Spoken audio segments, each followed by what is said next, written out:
do something like that. Yeah. Not doing any more. Really does. A lot of things, a fly could stay alive on those sheets. Ron's not here. You read a lot of them. He's traveling. Yeah. Good boy. Ron's not here. No. I think he's out of town.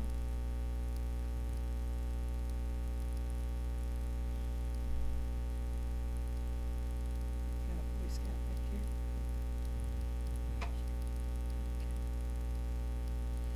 We may have two.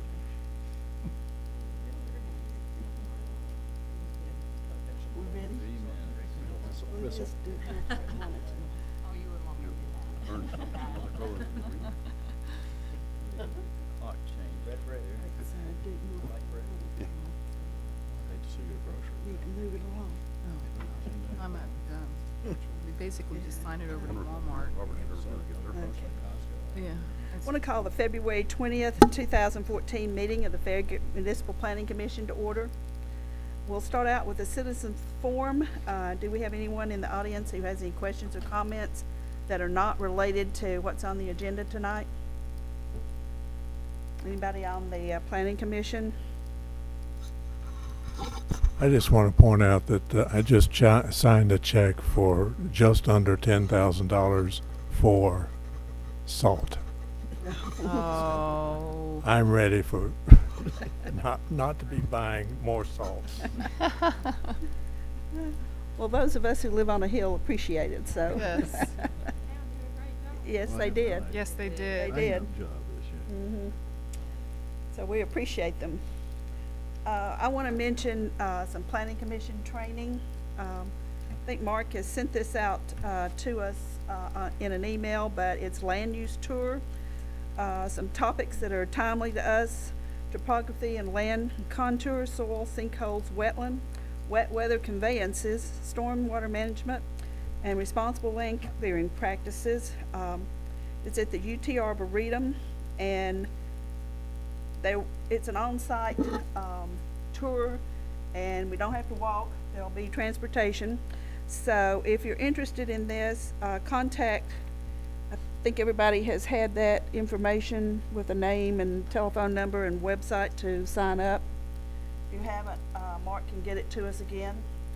But it sounds like it would be informative. It's May 19th on a Monday, and UT Arboretum probably at that time of year would be a beautiful place to tour too, so, or any time of the year for that matter, but springtime like that, that would be a good outing. Also, do we have any Boy Scouts in the audience tonight? If you don't mind, come up and tell us your troop and your name and what badge you're working on. I'm Malcolm Lembrecht. Can you come up to the microphone there, please? I am Malcolm Lembrecht from Troop 15, and I am working on citizenship in the community. Okay, thank you. We appreciate you being here tonight. Anybody else? We typically give Boy Scouts like you a pin, but I don't know who the keeper of the pin is. Not me. Because it always happens in the Board of Mayor and Alderman meeting. I tell you what, if you will, Keeper of the pen. before you leave, just write your name and address on a little slip of paper and give there it you to the gentleman. Oh, just got it. got him right here. Well, golly. How go about that? home. We have the keeper of the pens evidently.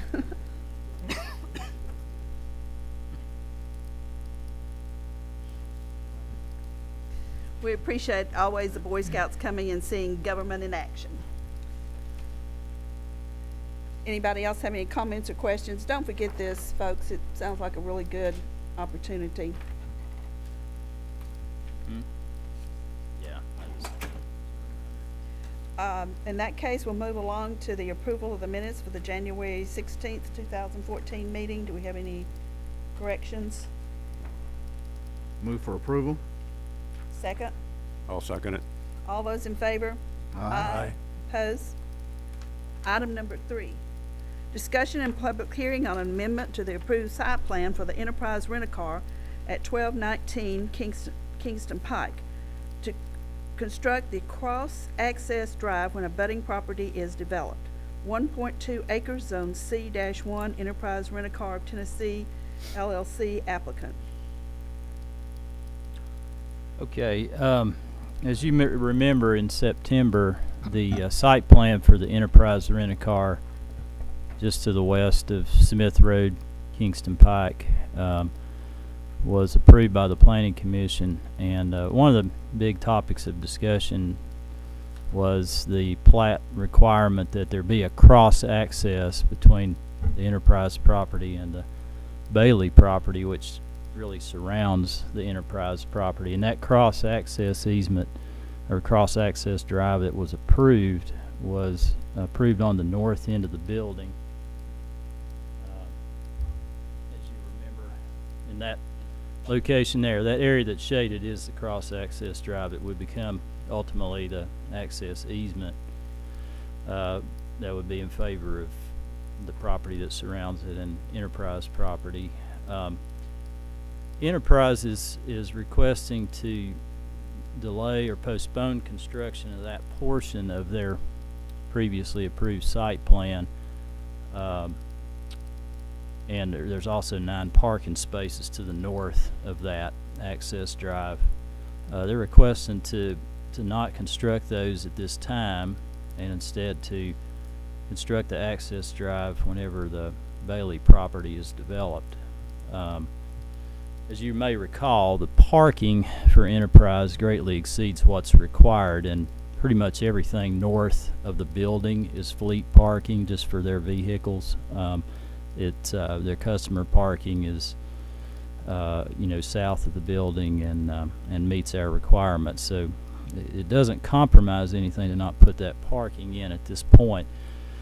When this request came before me and Daryl Smith, the town engineer, we didn't feel comfortable just making that decision on our own, since it was part of a site plan that was approved through the commission. And we felt that we were a little bit concerned about how this would get constructed, because the Bailey property may not develop for years, So in trying to come up with a solution, first of all, we felt that decision had to be something that the Planning Commission makes as far as amending the site plan, because it is fairly significant. And this is what they're wanting to do. Basically, this area here, the access drive and those parking spaces to not build at this time, and they would have like a little turnaround at the end of the parking lot in this area here.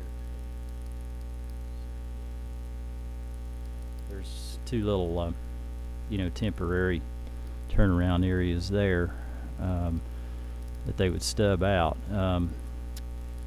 In talking with actually the town attorney about this, he and we've done this on some other projects, we felt that if we were going to recommend that there be a delay in this aspect of the construction, that there be a note added to the re-subdivision plat. They're going to have to do a re-subdivision plat prior to getting a certificate of occupancy for this project because of the walking trail easement and that cross-access easement.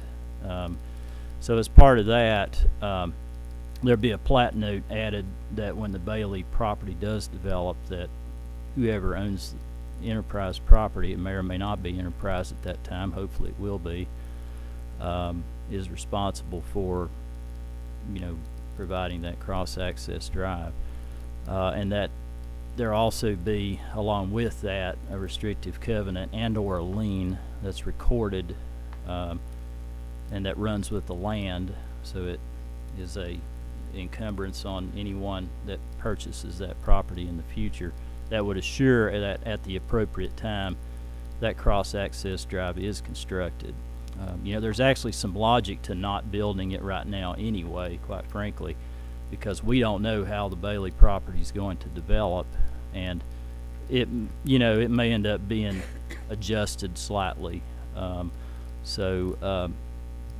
With that stipulation, the staff would recommend approval of the requested amendment to the site plan. Any questions or comments for Mark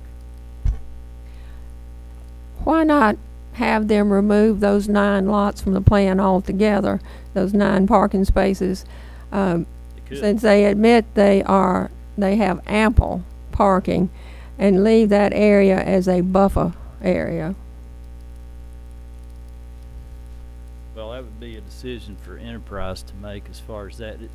You know, if you all are okay with delaying this aspect of the development, then that's not gonna be built anytime soon anyway, and they may or may not want to do that in the future. That wouldn't really be required by the town for them to build that.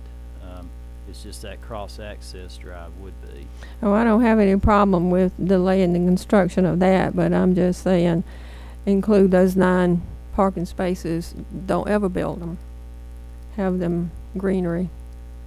Yeah, and in my opinion, that would be up to them in the future if they wanted to. They may or may not need those at that point. I'm not really sure what their needs will be.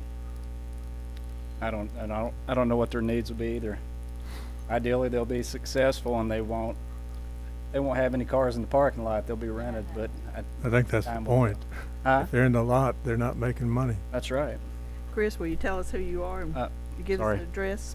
Chris Sharp, Urban Engineering, 11852 Kingston Pike. I just want to say if that is not going to be built anytime soon, or maybe ever, I don't see the point in requiring it until such a time as it's warranted.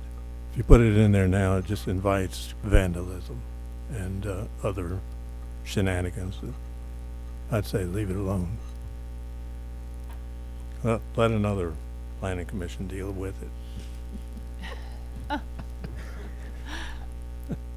Mark, you're comfortable with the legal aspects here? Yeah, I think that would definitely cover it in the future in the event that Enterprise did move out. That whoever buys that property would be responsible. They may want to work with whoever develops the Bailey property, since there'd be equipment on the site to do it at that time, and just kind of go in with a cost share or something.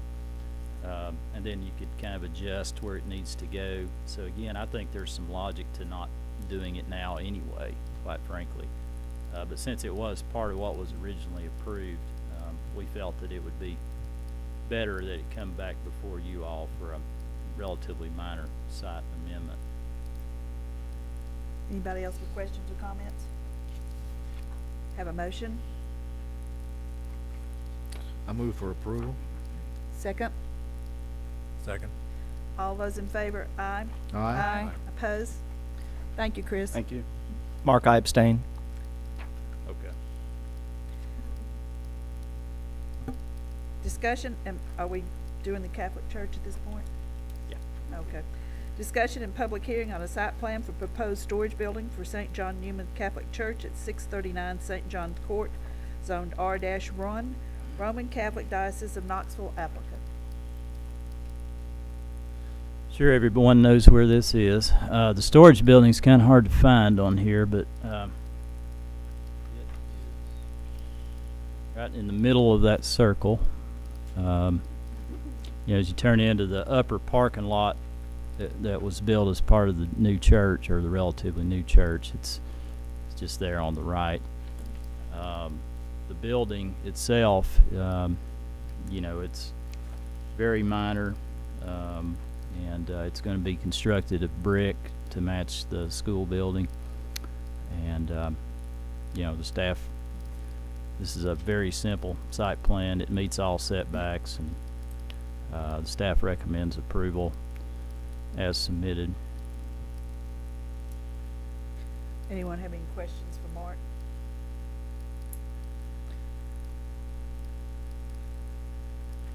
Will you tell us who you are? I'm Richard LeMay, 10816 Kingston Pike, Knoxville, here to represent the church. Anybody have any questions for Richard? Do I have a motion? Yeah, I'll move approval. Second? Second. All those in favor say aye. Aye. Opposed? Thank you. Thank you, Richard. Item number 5, discussion and public hearing on a site plan for the access modification and expansion of the former Ott's Barbecue Building, 12828 Kingston Pike, Zone C-1, MBH Incorporated, applicant. As I'm sure most of you remember, some of you might have been on the planning commission back then. The old Ott's Barbecue Building was redeveloped in 2007, the site and the building, and really upgraded. As part of that upgrade, they modified the access as well, which I'll get to in a minute. But what the applicant's requesting at this time is a small 328 square foot addition to provide more dining space in the building. That's been apparently a big complaint of that building, that it doesn't have enough dining area. So they're requesting to expand that building. Since it was in a requested expansion to a non-conforming building, they did go before the Board of Zoning Appeals in December, and they got a special exception to expand the building.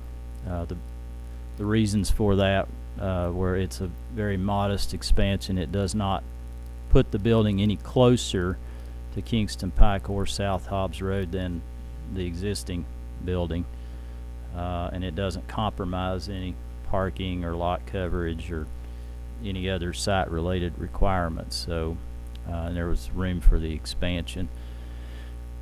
So this is obviously the site plan element of that request, and there's really two things going on with this item. The first is just the site plan itself for the expansion, and the second is basically as part of this they're requesting a modification to the access off of Kingston Pike. As you know, currently if you're going eastbound, it's a right in, right out. If you're going westbound, you have to go down to South Hobbs Road and turn in to the property there. And as you know, if you've done that, there is some topographic challenges to South Hobbs Road. It's a not an ideal situation by any means. You have to drop down, and really what the applicant's requesting with this access, and we'll need to probably vote on these separately, but I'm just giving you an overview right now. What they're requesting with this access is to try to provide someone that is westbound with the opportunity to make a left in off of Kingston Pike instead of having to go down to South Hobbs Road. That's basically what they're asking because of the topographic condition of South Hobbs Road. As was noted in the write-up and in the staff recommendations, we do support the site plan expansion itself, but we can't support the variance that would be needed for that access modification. You currently have this island out here that's basically triangular, and the western half of that essentially is going to be, they're wanting to cut off so that you can make that left in maneuver. Our concern really in looking at this, and we've met with them, we understand their concern. I totally agree that South Hobbs Road is far less than ideal. A couple of concerns we have is that if someone is eastbound and they're going to turn into the Summit View nursing home facility, there could be a real conflict with somebody that's westbound making that left turn into the former Ott's property. So if you're going eastbound, you want to turn in Summit View, you could have an issue with someone that's going westbound that might be looking to turn left in, and that's a triple drawing. I think you can get the idea of what the concerns are. There's that area there in that turn lane that could be a conflict point. Now, I don't know how often there are eastbound turns into Summit View. My guess is most people that are coming from the west are probably going to turn onto Hobbs Road, but I don't know that for sure. So that area there is an area of concern with me and Daryl Smith, the town engineer. And then secondly, I think I probably have a bigger concern with this than Daryl does. Is if you change that to allow for a left turn in on that island, you essentially remove that physical barrier. I could see it being more possible and more likely that someone would try to actually turn west out of there to make a left turn out onto Kingston Pike instead of having to go down to South Hobbs Road and deal with that approach. And that would be obviously a bad situation because you got the intent is for it to be a left turn in. So if somebody's trying to make a left turn in, you got somebody that's shouldn't do it anyway because it's not going to be striped and designed for someone to make a westbound turn out of there. Without having that physical barrier there, I think you have a higher likelihood of that happening. Yeah, but that's kind of our points with that, our comments and concerns with that access modification. I know Noah and Mark are here and they can speak to there, and I've got some drawings if you want me to put those up on the screen. That's kind of an overview of the two things that are going on with this. Good evening, Madam Chairman and Planning Commissioners. I'm Noah Myers at 503 Concord Road. It's a pleasure being here tonight and discussing this with you. I've also brought our engineer as well as our restaurateur, who's a big part of this, which we're excited to have a new restaurant that will hopefully be moving into the building.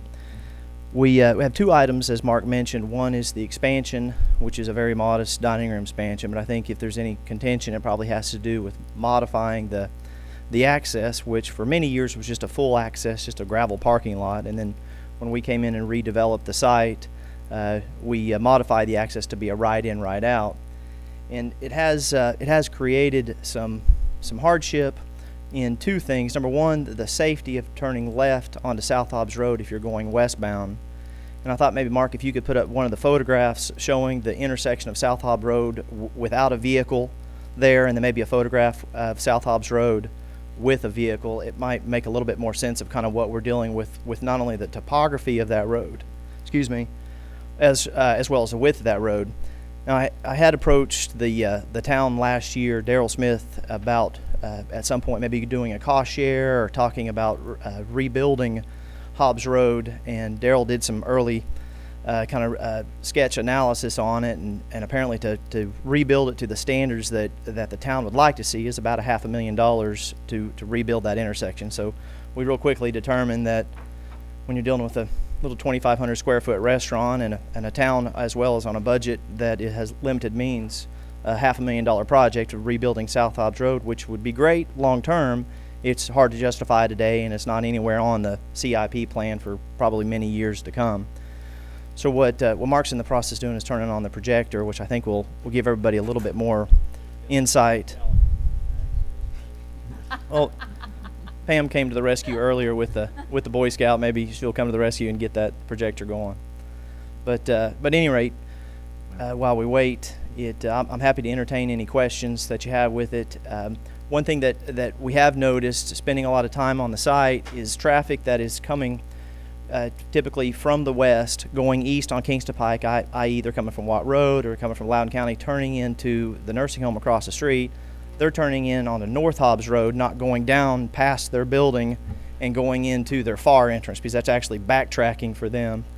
And so what we really think that this is the intersection that we're talking about. Now, Mark, if you'd show a car pulling out of that intersection, it might help bring everything into scale a little bit. Well, that's the intersection that we're dealing with, and this is the conflict that is the most challenging, is when you have a car on South Hobbs Road that would either A, like to make a right turn and go eastbound on Kingston Pike, or B, make a left turn, or heaven forbid, cross all the way over Kingston Pike, which is a challenge in itself at that intersection. The issue is when you have somebody else in the center turn lane wanting to turn left onto Hobbs Road. As you can see, there's nowhere to go. You end up off into the grass. And so what we're concerned about, and I've seen some very close calls there, is when somebody pulls in, they get stuck. And this is the same view, the same vehicle in the same spot from the other side of Kingston Pike. So you can see that topographically what we're dealing with is the person that for the first time that they're going down to Hobbs Road and making a left-hand turn. Number one, they can't see the pavement, so they don't know where the pavement is. It's so far below grade. And number two, they have no idea how thin the road is there. So this is the real challenge that we have. So the design that we have proposed is exactly the same as the Krispy Kreme design, but there's a real legitimate hardship that says, hey, this is not just because we have a restaurateur that wants direct access into the restaurant. What we have here is we have a safety hazard that creates a real conflict when folks are trying to turn left onto Hobbs Road and deal with a vehicle in the road. So as you can see, that vehicle's up on the edge of the pavement. So they're not like they're straddled in the middle of the road.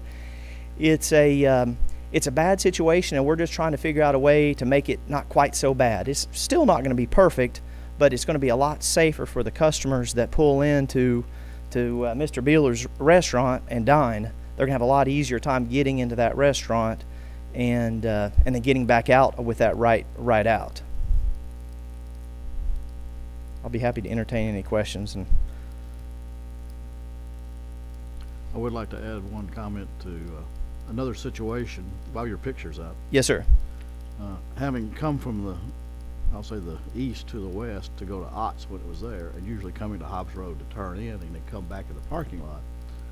And when you see you're coming in and you're trying to drive down, you're making a turn from traffic across Kingston Pike to come down, and all of a sudden you're right front my Tahoe's on that gravel, and there's another vehicle coming, and somebody's behind you.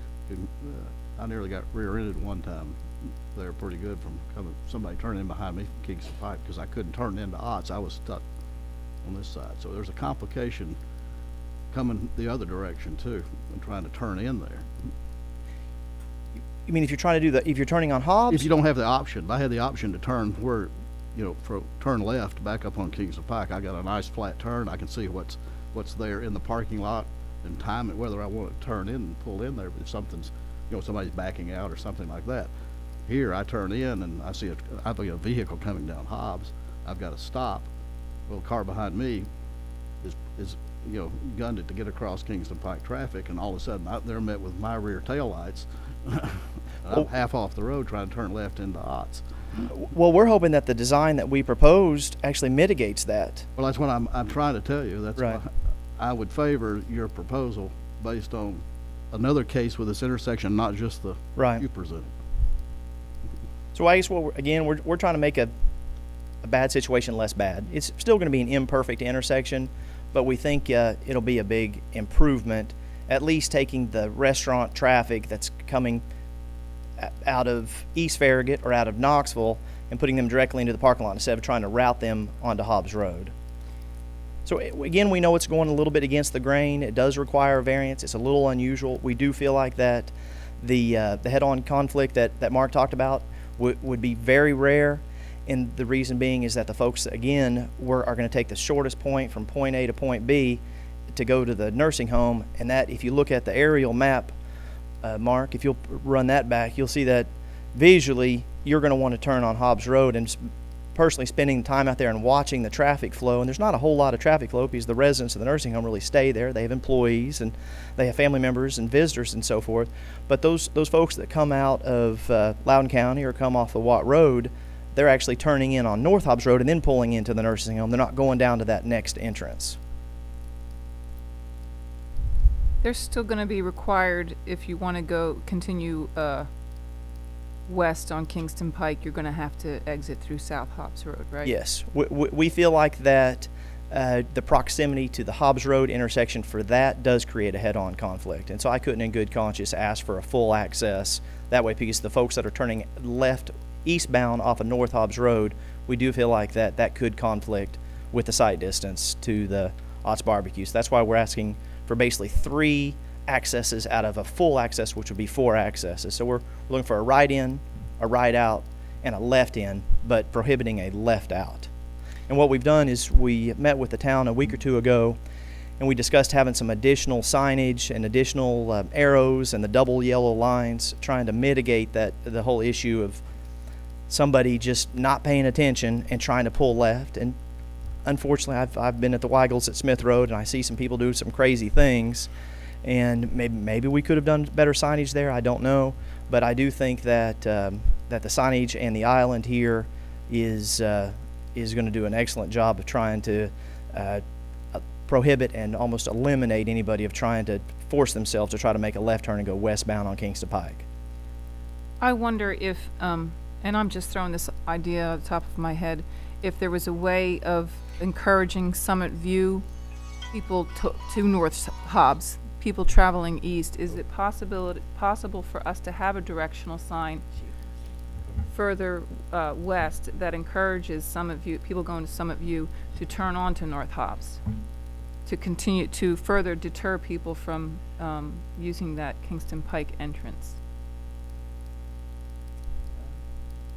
I don't know, that might be something we could look I mean, I don't know if we've ever done that in the past, but I think if you look at that aerial photograph, the natural instinct of a driver is you want to get there I agree, as quick as but- possible. And so when you're at that intersection and you see it, Yeah. signage, you know, we do have signs. Obviously, we're not a big advocate of signs in the No, town, and that's so we why hate I'm- to have any more yeah. clutter of signs. Yeah. But if it helps, the good thing is about Summit View is I don't think that you're getting a lot of people that are going there for the first time. Okay.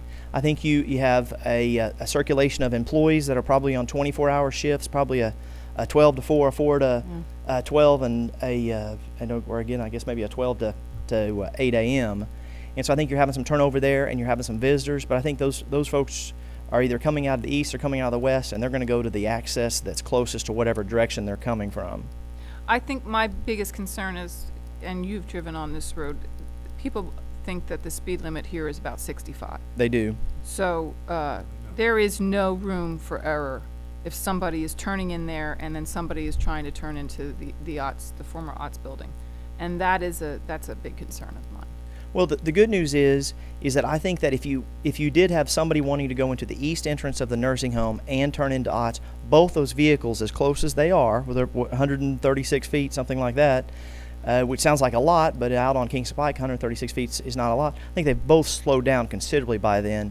And matter of fact, what we've seen is folks that are trying to turn into South Hobbs Road, and there's a vehicle there, they get stuck in Kingston Pike, and then you do have somebody coming 65 miles an hour eastbound on Kingston Pike that it could be a T-bone type situation on Kingston Pike, which to me is a lot more dangerous because of the velocities involved. Mm-hmm. Could the entrance to Summit View off of Kingston Pike be an exit only, not an entrance?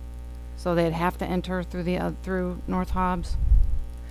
Of course, then you'd have to, if you exit, you have to turn left, then there's that issue, right?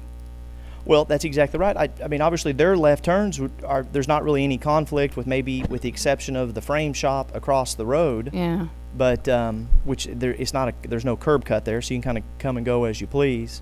But I think it would be tough for this body to mandate another third-party private owner to say, well, now you got to do this. Right. That would be the last thing that we would want to do, is create a hardship for somebody else. Right. I just think we're taking a situation, we're just making it a little bit better. Mark, I understand the right in and right out. Show me where the left out would be. Well, There wouldn't really Left be a in, left out. not left out. So Hopefully. there would be no legal left out. Just Yeah. like the best analogy is the Krispy Kreme. It'd be the exact same design as the Krispy Kreme intersection. We're hoping that because of their traffic patterns and so forth, that there'd be much less chance of any kind of conflicts in that center turn lane. The only thing I was pointing out is you can see the dashed area. That's where the existing physical barrier is. If you take that out, it obviously, even though they shouldn't do it, and it's going to be striped and okay. signed and everything, you still have a opportunity, more of an opportunity for somebody to make that movement. It would be not very smart, obviously, but and it probably wouldn't, hopefully never happen, but it's something to think about, and point out, because it does make it more of a possibility. My thought is, if you have the moron that's going to try to go westbound on Kingston Pike there, he's going to go westbound regardless of the shape of that island. He's going to get off in that right, and then he's going to go out to Kingston Pike and make a semi U-turn into Kingston Pike, and he or she is going westbound whether we like it or not. Right. Whether it's a right in, right out, or a right in, right out, left in. Okay, isn't all styles incorrectly identified on this? I think it is a little bit. I think it, for some reason, on the aerial map, it's showing all styles, the grooming shop over where the framery is, Right. and all it's styles. actually in the little building between the framery Right. and the restaurant building. Yeah, that's right. And So yes, ma'am, it is. So, It's a little off. yes, it's in the same property, right? Yes, ma'am, All it is. styles on the Yes, ma'am, it is. Bottom line for me is that we tried it the way, and haven't been a proponent of right in or right out for several years. We tried it here. It didn't work as well with the way South Hobbs is configured, and I remember how awkward it was. And if we can do something to make it not perfect, but is better, then we ought to do it. Thank you. I agree. Any other questions or comments? I think I would just like to hold, I'm sorry. I would like to hold out for if we notice that there is an issue with people turning into Summit View from Kingston Pike traveling east, that we keep an open idea about having a directional sign further down that directs people into that. I just think that if there's an issue, that needs to be considered. Encourages people to go in the Yes. other way. Yeah. Encourages people. The owner of Summit Views has been a good corporate citizen in the town. He's a friend of mine, and I think that if that becomes an issue, then I think you'd be more than willing to work with us and address something about Summit View left turn ahead, something a small T-dot style sign, not a big advertising sign, but something small. Well, the way the building is configured too, most of the parking is over towards North Hobbs anyway. It's not, by the entrance off of Kingston Pike. And I agree with what you're saying, and it may never be an issue, but if it ever is an issue, it's just something. Yeah. Right. I want to Yeah. I agree. Agree with that. thought that Noah, Yes, sir. on the distance between when you're coming head-on both directions, there is, that's about a little bit more, greater distance than on Jamestown Road and Coles. 136 feet, I believe, and that Jamestown Coles is a tough one, and I would hope that we're further apart than that one. Of course, that one generates a lot of traffic, but how that one happened years ago, I'm not sure. But that's I've been caught in that one before because traffic in the center lane gets stacked up, especially during some of their peak times, and that's a mess of an intersection. We were hoping that if the farm next door ever got redeveloped, then we could not we, but the planning commission in the town of Farragut could try to rework that because that's a really, really tough center turn lane conflict. I don't think you're ever going to see that type of traffic pattern or that proximity or that stacking that would occur like it does there. The only benefit there is a lot of cars doing that, it's a lot less it's likely to be out Hobbs Road. Maybe so, yeah. Any more questions or comments?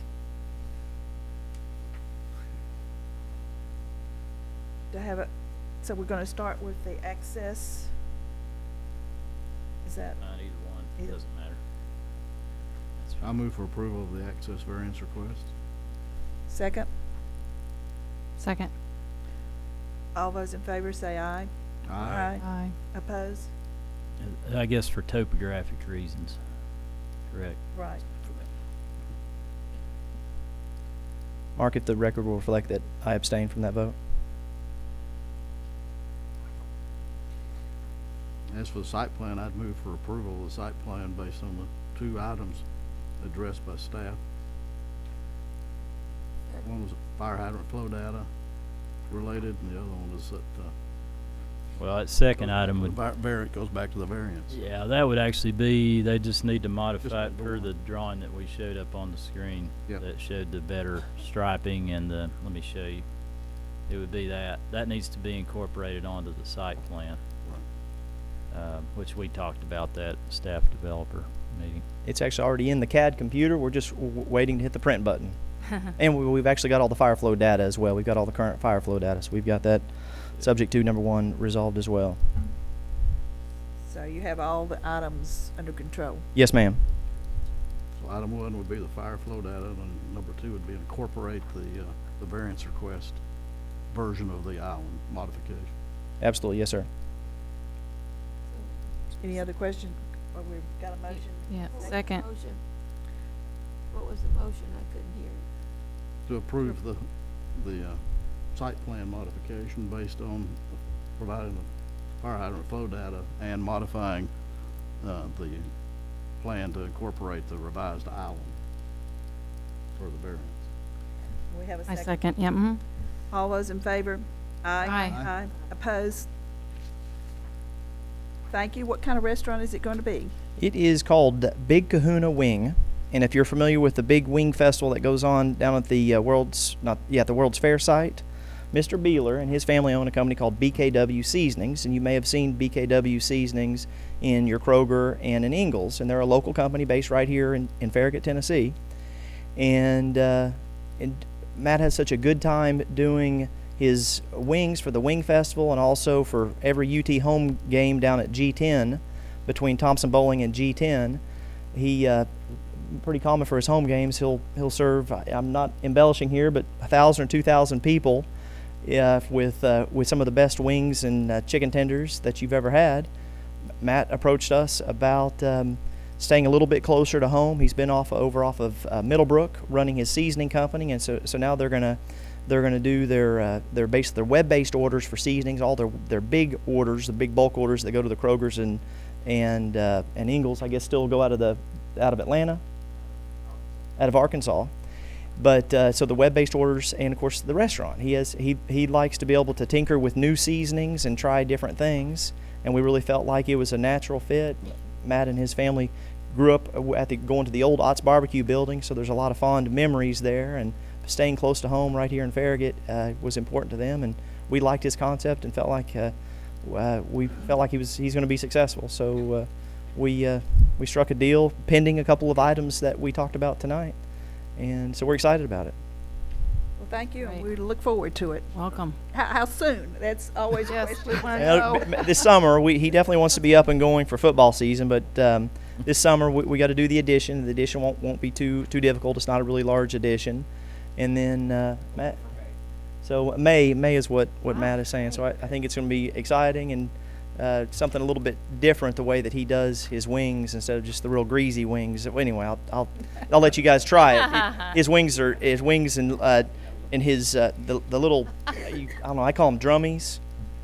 His drummies are as large as like a big chicken leg, and so it's amazing. You know, used to when you go to places, you get these little bitty chicken drummies that have a little bit of meat, and his have almost a meal in itself. But anyway, I'm kind of bragging on him, but I think Farragut will be proud to have Big Kahuna Wings as a restaurant here in the town. So great. thank you for your time. We look forward to it. Thank you.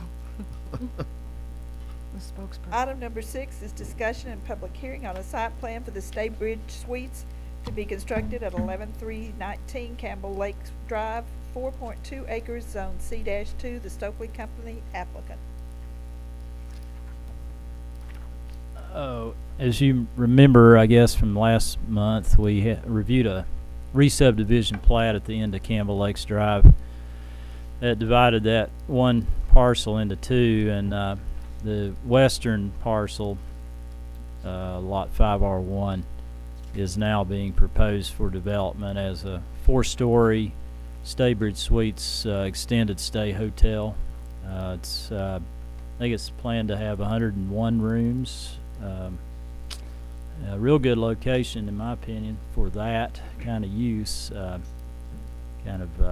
It's near lots of stuff, and hopefully someday it can be connected to the Parkside Greenway too, to the east of that.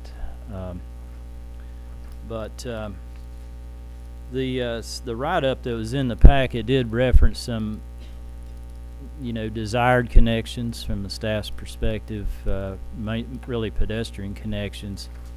But in thinking about that a little bit more and talking with Chris Sharp about it, the engineer for the project, we felt that everybody involved with this wants to get a walking trail or pedestrian connection to Parkside Greenway somehow at some point.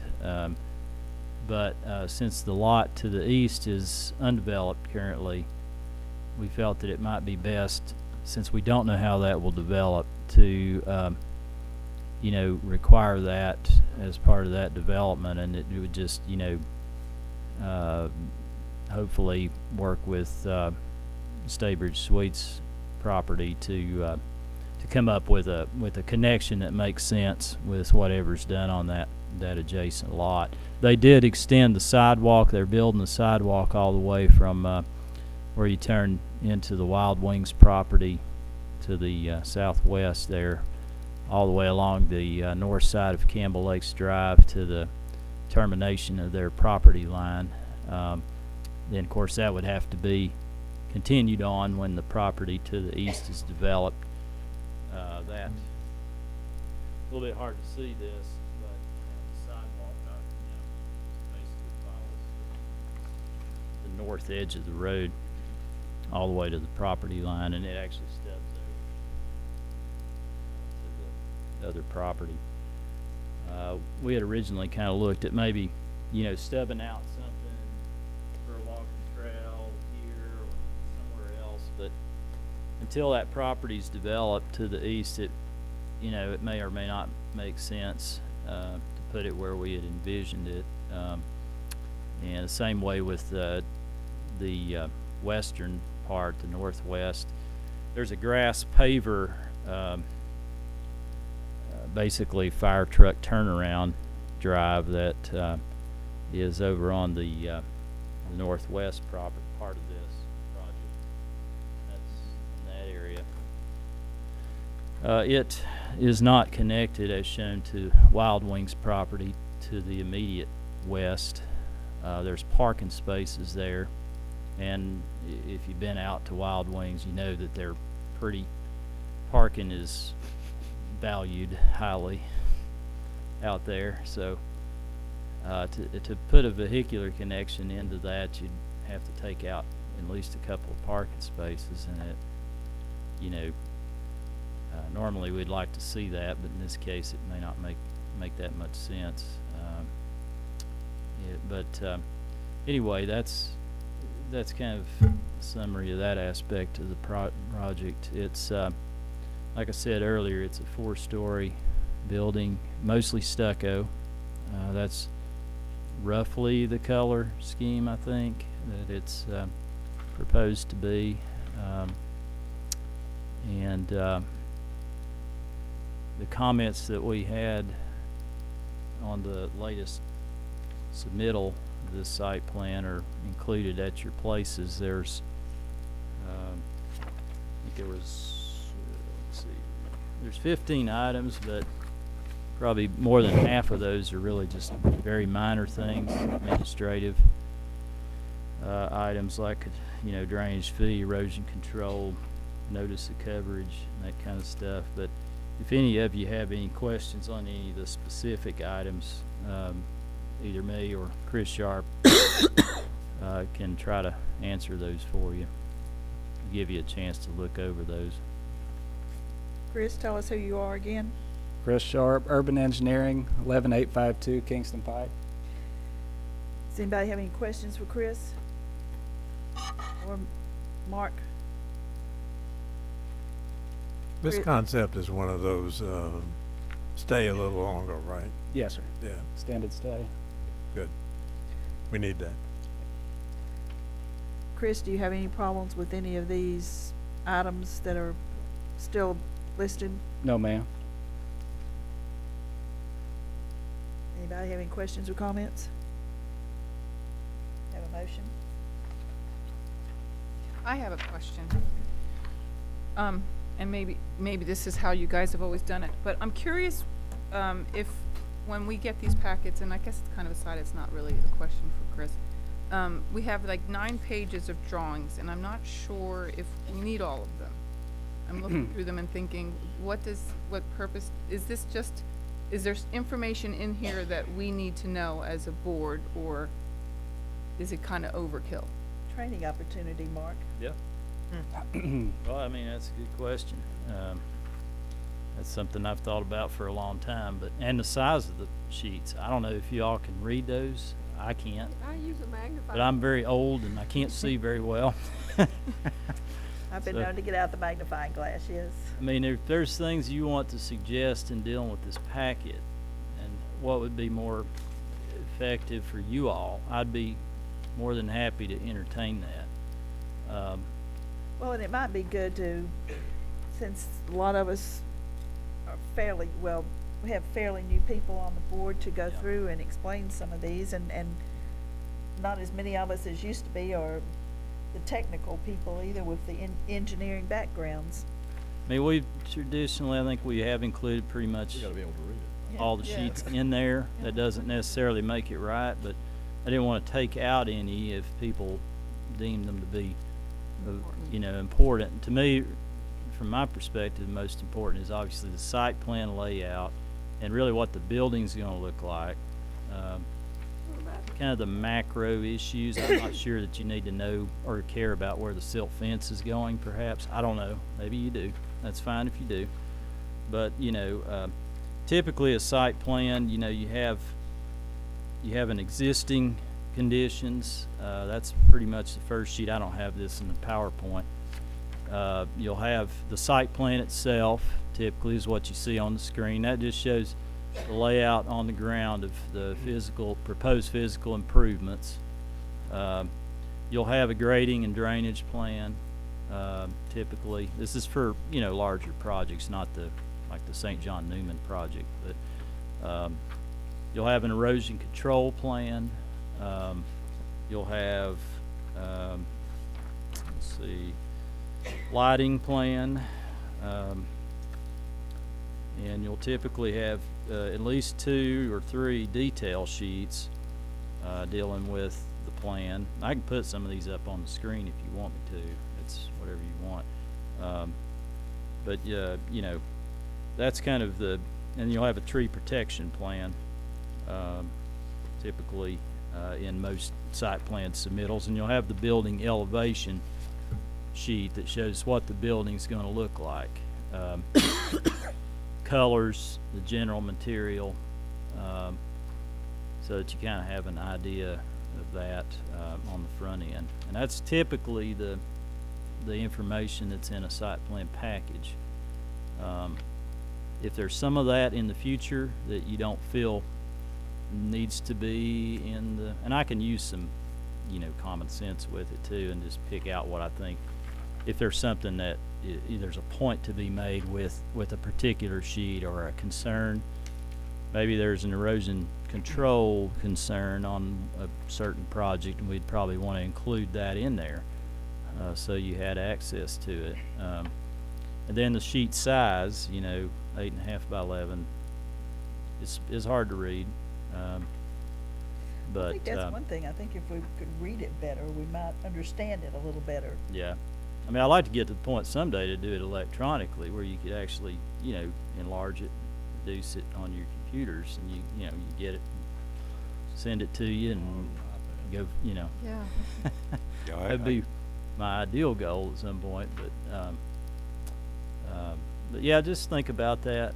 I'm glad you brought that up. It's something to think about. If there's ways to make the packet more beneficial to you all, and maybe it's great the way it is, and that's fine.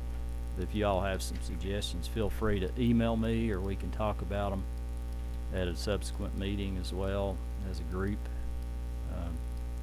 I just want you to have good information, when you get the packet, something you can read and understand, because there's no point in making copies of it if you can't actually read it and see what's going on.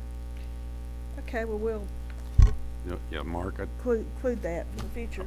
I've found that on some of these things that it's so fine that you can't read them, and that I have to come down and look at the Yeah, table drawing. and you can always do that too, but again, that kind of raises the point, it is the information in the packet really in a form that If it's not it's legible, objective.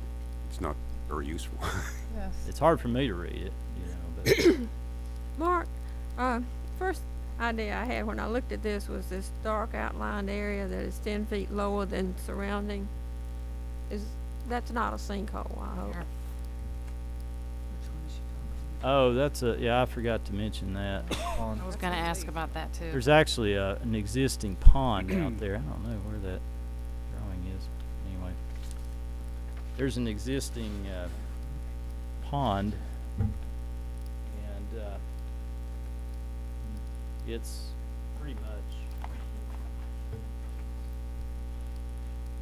in that general area. It's functioning right now as a retention wetland area. My understanding is they're going to kind of, try to beautify that and use it, which I think is a great idea, use it as an amenity. It's actually part of the required open space for the larger platting that's occurred along Campbell Lakes Drive in the past. Like the building was going over part of it.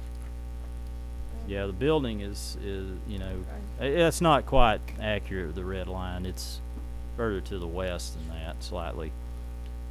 The pool area does have a retaining wall. It's right at the 30-foot T-deck buffer, and ours is 25 feet. But so they're pretty good with ours, but right on it with the 30-foot with that pool area, which is right in this location. Is the west end of that pond on the Wild Wings Cafe's property? Is it fully contained in F5R1, or is some of it onto the Wild Wing Cafe? Do you know what I'm They asking? both have one. I can add, they're actually, it's a series of ponds. They're connected Okay. by a pipe that is There's a basically in the pipe. center of their parking lot. Okay. Parking lot. And that whole series of ponds is designed for stormwater Okay. control, as well as ultimately being an amenity for their site and for wakeboarding. Like, It never did happen. Zip line. That's a pretty small area to wakeboard in. The Wild Wings, they do wakeboard in that. That's crazy. Jeez. Not me. Yeah, they. Anybody else with any questions or comments? I have a motion. So moved. Second. Second. All those in favor? Aye. Aye. Opposed? Thank you, Chris. Thank you, guys. Noah, you made me hungry. Keeping Chris busy. Item number 7, discussion and public hearing on an amendment to the text of the Farragut zoning ordinance, chapter 3, to consider providing for accessory dwelling units, ADUs, within single-family residential zoned neighborhoods.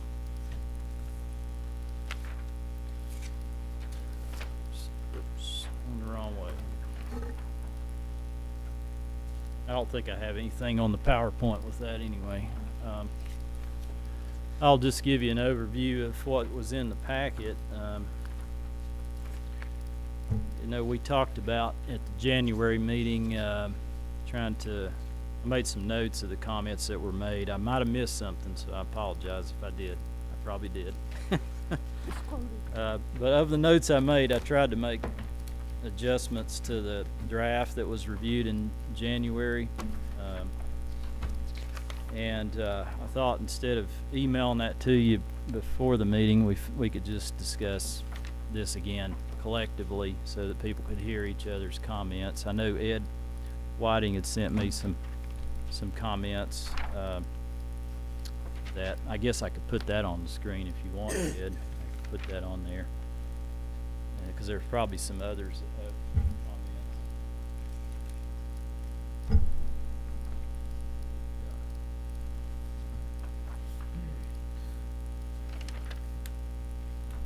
That was Ed's. He emailed me. Some other deals with the definition, which was one of the things that was mentioned at the last meeting, that definition needed to be revisited to be more clear that an accessory dwelling unit, as I understood it at least, could be internal or external. And so if y'all want to look at Ed's comments and see if you have any any reaction to that, or if anything. And the intent is to clarify what that thing really is, that it's a, Yep. What's the definition of a new subdivision? I mean, is it before the properties are built? Is it like a given time period after the properties are built, or what would that definition be? It would be, yeah, I mean, that may need to be clarified, but the intent was it would be something that is physically starting. you know, Nothing is- Ground, Okay. yeah, you're having to go through a preliminary plat.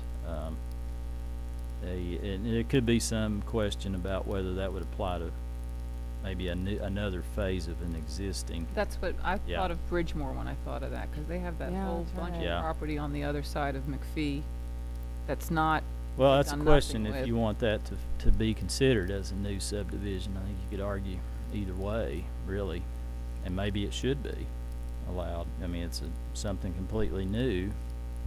That's really something to talk about, I guess. Does changing the name of a subdivision make it a new subdivision? No?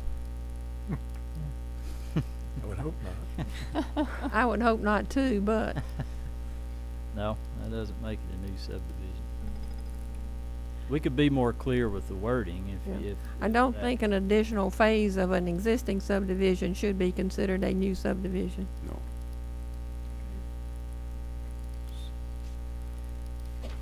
I think I tend to agree with Betty on that. I just think folks that, using Bridgemore as an example, that bought into phase one, you're kind of changing the concept if you're allowing something in a future phase that wasn't allowed in phase one. I think it's a little bait and switched to me. So I agree with Betty on that. Yeah, I agree with that too. Too. Yeah. So that new subdivisions just needs to be more clear A that little bit, that's. yeah. I mean, it's independent. I'm not vague. sure if independent would be the right word, but I think it would need to be a completely new independent subdivision.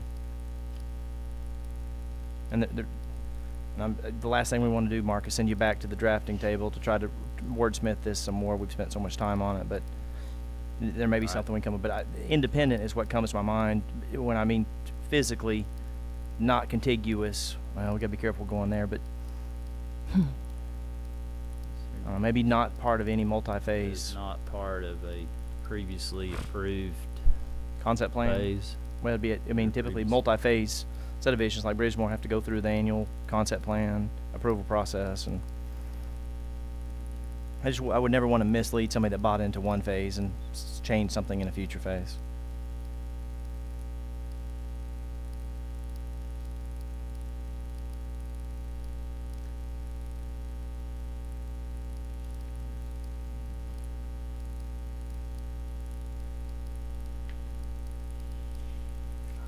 You know if Tom Hale has looked at this? I'm sorry. Has Tom Hale looked at this? No. He hasn't looked at it. I'd like some clarification. Okay. I do not remember saying remove the number of occupants. I did say explain how this ordinance was going to be enforced. Of course, yeah. Well, I So, took that out because I thought That's that right, was and you know the reason you took it out is because it is not enforceable. Yep, It you're is right. totally not enforceable. Yep. And I think it's a travesty to even consider this for the town of Farragut when it's really for two people. So we have before us tonight something that cannot be enforced unless it's by a homeowners board. Well, at our recent homeowners meeting, we were told that each time the homeowners have to file a suit to enforce their covenants and restrictions, it's a minimum of $5,000, but more likely $10,000. And you cannot combine these. You have to file separate suits to enforce your homeowners code, covenants and restriction. It's terrible to do this to a homeowners association. People don't have the money to go to court all the time, and I can see this happening. So definitely got to add back in number of occupants. And there should be a parking space for every occupant in this little dwelling. Also, by removing the minimum lot requirements, we're looking at third of an acre with 1,600 square foot primary residence and a 640 square foot little building behind it. I've done home health in the past in Anderson County and in Hamilton County. I have been in homes, 2-bedroom apartments, smaller than 600 square feet, certainly smaller than 800 square feet. And I remember one home we went into, we were giving IV fluids to a young man living in that home. There were not 5 people, not 10, not 15, but 20 living in this little 2-bedroom apartment. They pushed the beds against the wall and they slept sitting up or on the floor.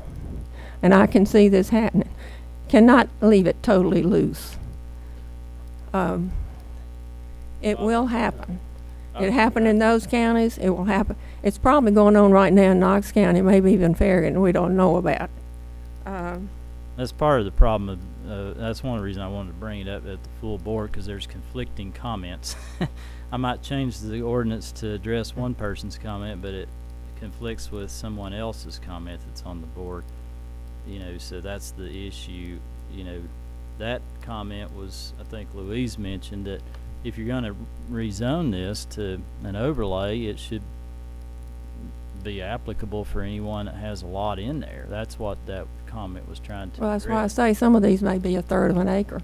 Well, it could. Well, it would have to be, yeah, at least the minimum, which is 20,000 square feet. Yeah. And I agree that is, I look at the R1, I looked that up and realized, I think if you do this, every lot in it should be available for an ADU. I think it would be hard if you moved into a neighborhood with ADUs and the majority of the lots met this minimum standard, and then 3 or 4 couldn't have an ADU. To me, I thought that's not right. But I agree with you, 20,000 square feet seems like an awfully small lot to have an ADU on, but that's the minimum lot size in R1. To me, it's almost like I'm thinking 3/4 of an acre would be minimum, which you'd want something like that on, and we don't have a. I like 5. But if it's a new subdivision, maybe I'm not understanding this. So if it's a new subdivision though, and I'm moving in and there's some houses that are built, I can pick my lot and I want an AD, or maybe I don't want one. I mean, don't you, Well, see, now my impression is if you're moving into that lot, that neighborhood, could you imagine if you wanted ADU, all those lots were taken, and you were one lot that didn't have it, didn't have the. then you don't buy it and you move someplace else. That's true. That's why the new element, I think, to this needs to be defined, and it's important. Under the houses buffer are strip, built. excuse me, I'm sorry. Go ahead. Under buffer strip, I think this is written very loosely. I would suggest buffer strips are mandatory. Delete all the way down to the following criteria shall be followed.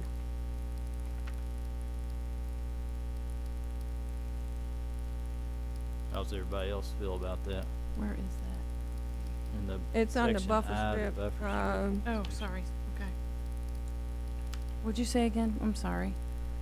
Under buffer strip, leave buffer strips are mandatory.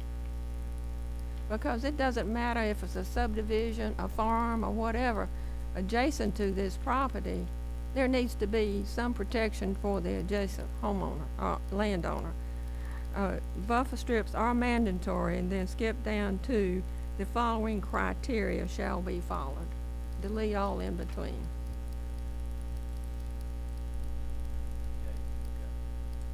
Well, that wording, yeah, that was taken from the OSR, because I thought there might be situations where there might not need to be a buffer strip, depending on, you know, but that's fine if that's what you all want. We can, What? that can be a mandatory, that can be a requirement for that kind of overlay.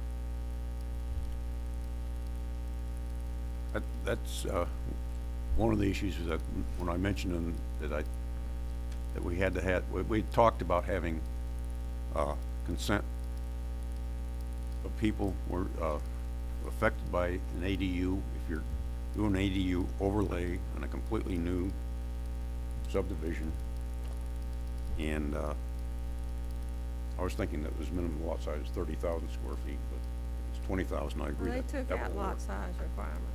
That won't work. But if that subdivision was sitting right next door to another subdivision,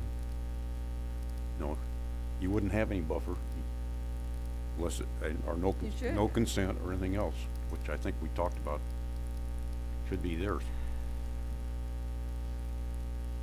That is true. If a subdivision going to have ADU abuts to a subdivision that doesn't have them, they should have consent of the people living unless there is a buffer strip living in the already existing subdivision, unless there is a buffer strip for some kind of protection. Because I can see this as visual pollution.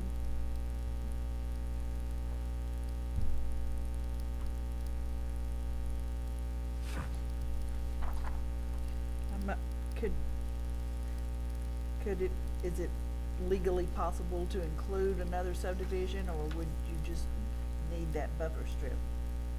No, you'd need to have a buffer. You can only control Property. yours. You'd have to do whatever you're developing. You'd have to have the controls in place for that. I'm okay with a buffer strip. Yeah. If everybody's okay with the buffer strip, we can make it a requirement. That's fine with me. Fine. Again, it's just trying to address the comments that were raised last time, and that there's no right or wrong to it. That's why we're discussing it. And I can add that back and Mark? yes, sir. Let's come back again, because we talked about taking the draft and circulating it Yes, sir. by computer where we could edit it, and we could all look at it, make our edits. So you can do it in a sensible fashion and not trying to edit it in a meeting like this. You just can't do that. Well, if you want Or to else you can do it, put this thing out and we could all write our edits in it, and then you can combine them yourself. well, you have the ordinance. If y'all want to do it that way, you can do it and send it to I'm me. just trying to, Yeah. this process is. I just thought it might be better to talk about it collectively, because again, you got some people on the commission that maybe are kind of in favor of it and some that are clearly not, and that's okay.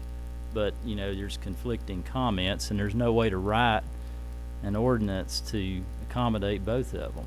You just keep going around and around with it, and,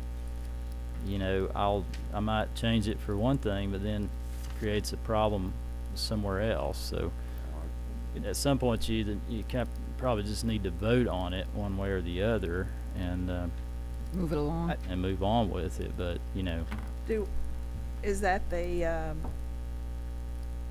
main point that everybody has is with the buffer strip at this point? Are there other issues? we can go through the whole thing, and clarifying the subdivision, I think. Put back is- in the occupants. I mean. I don't take it guess out I of there. understand that. Now, you want me to add back I the did not number? say take it out. I said. No, I know, but Enforce it. yeah, but the reason I took it out is it really isn't enforceable. That's right. But can I make an observation? I think the elephant in the room is if this is a good resolution or a bad resolution. And as much as philosophically I like the idea of ADUs under certain scenarios and circumstances, I just can't see any public support for it. I think we're just creating more hardship and more work to the staff, and we have folks here that we just don't have anybody that wants this. And in all due respect to Alderman Markley, I can't see the applicability of it. How do you know that nobody wants it if it's never been proposed? I don't think, no, it's not out there for people to want to buy. It's not like we've got these empty subdivisions sitting there with ADUs and nobody wants them. Well, We've never offered them. I agree. I have I've been in real estate sales and brokerage for 20 years. It does not make me an expert, but I've never had anybody come to me and says, "Gosh, I would buy that if I could build a little ADU in the backyard." Again, philosophically, I think it's a cool idea. I'd like to have one. I think it'd be kind of fun to, when I have friends over or guests or in-laws, put them back there in that little hut. I think it's a great idea. See 'em. But I can't see any public support for it. I guess instead of just beating this thing up, Yeah. let's vote it up or vote it down. I think we've spent a lot of staff time and a lot of this board's time, and I'm kind of wishy-washy on this. Earlier I kind of liked it, and I felt like if we tweaked it enough, but we've tweaked it and tweaked it and tweaked it, and we still don't. We have still a lot of people that just don't want anything to do with it. And Miss Betty's never gotten warm to it, no matter how big the buffer is.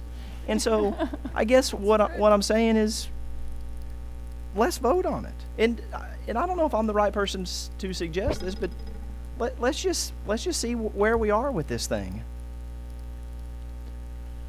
Well, let me tell you where I stood before this night. I know where you stood. An earlier copy of this had things locked up so much that if you enforced it, then, for example, you got two houses. If you're going to sell them, you sell them both. But we can't enforce that. And, it has some words about how many people can be in the little house. Rentals, All that. that's a whole big issue in itself. And it comes down to you cannot lock it up. And if that's going to be the case, I don't want it. And I don't see how it's not going to be the case. I guess what my thought is this: if there's a developer that comes to us that has some great idea, can address the adjacent homeowners' concerns, then we can bring it back up then. But I just don't see the purpose of putting it in place today to try to attract some developer out there that may want to do this. If they want to do it bad enough, we did the BD-4 district. It was something that we really wanted to do, to be able to build a 4-story office building. It took a while to do it, and we wordsmithed the ordinance. It made sense. We had somebody who wanted it. And we had somebody that wanted it. It's not that big a deal. Does it take a couple extra months? Absolutely. But I can't see any purpose in spending any more time and having these folks that are so adamantly opposed to it have to come to another meeting to oppose it. I wish Bob was here. And Bob may be watching at home. I don't have anything. I'm not embarrassed to tell Bob the way that I feel about it. I just don't see any public support for it. Let's vote. Let's vote. Okay, are we voting with the changes for the mandatory buffer strip, or are we leaving it the way it is? I say we vote on it the way it is I agree. and move along from there. We're going to get it again in the board of mayor and alderman, I'm sure. Now, what's the rule that you have to vote in the affirmative and the motion has to be in the affirmative. So if Miss Betty doesn't like it, how would she make her motion in the affirmative and still vote no? She can do that. Okay. Okay. I've done it Okay. when I was on the board. Okay, are we ready? It's the very same thing. And Do I you're have- voting on the resolution. That's what recommends to the board of mayor and alderman, the Okay. ordinance. Do I have a motion? Well, I move to approve. I've already done the same. I move to motion. approve it. Motion. Do I have a second? what are we moving to prove? The resolution for the amendment to the Yeah. text. Okay, That's in the affirmative. I'm going to second. Did we already have a second? We had Louise seconded it. So now we're voting. Okay. Ed seconded it. Wait a minute. Okay. Wait, hold on now. You seconded it, right? Whoever. You're Just vote on it. to approve the resolution that recommends approval of ordinance 14-01. Okay. Correct. Correct. Got you. I got it. That's what's on the floor. And we have You want to call the roll? We're voting. we're voting, okay. All in- All those in favor say aye. Aye. Those opposed? No. Nay. Can you, everybody that's opposed, okay. Nay. Nay. It's just Betty, me. are you against it? I'm for it. I'm the only one for it. Mayor? But you I seconded it, said didn't no, you? but I Oh, no. said, can No. I second it to get it to a vote so I can say no? Yeah. That- Yes. Isn't that kind of funny? It's like an oxymoron, Beyond isn't that. it? We're beyond that. Oh. We're beyond that. Roll call. Okay. You need a finished roll, Mark? No, I think I got it. Okay. Everybody's Are we against sure? it, except Don't for need me. to call it Except Annette. individually? It's all right. there you go. Okay, so we're through, and that's a, 7 and 1. 7-1. Okay. Do we have any, proposed location of new utilities at this time? No. In that case, the Farragut Municipal Planning Commission for February 20th is adjourned. Yes.